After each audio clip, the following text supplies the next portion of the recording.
అందరూ వాళ్ళ అమ్మల మీద కావ్యాలు అల్లుతున్నారంటే వాళ్ళ తల్లుల రాజమాతల కడుపులో చల్ల కథలని క్షీరమాతలు.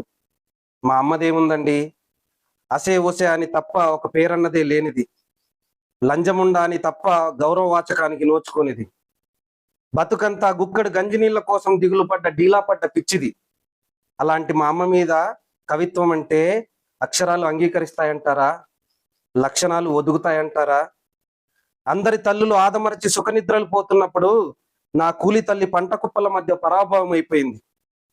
ఉన్న తల్లులంతా ఉత్తమ మాతల పురస్కారాలు అందుకుంటున్నప్పుడు నా వాడ తల్లి గుక్కడు నీళ్లు అడిగినందుకు జరిమానాలు కడుతూ ఉంది.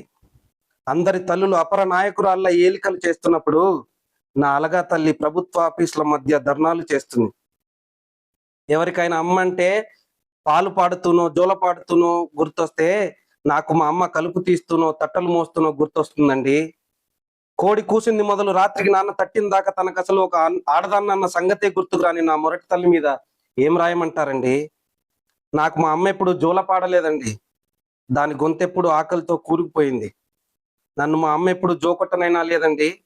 దాని చేతులు ఎప్పుడో వ్యవసాయ పనిముట్లుగా మారిపోయాయి.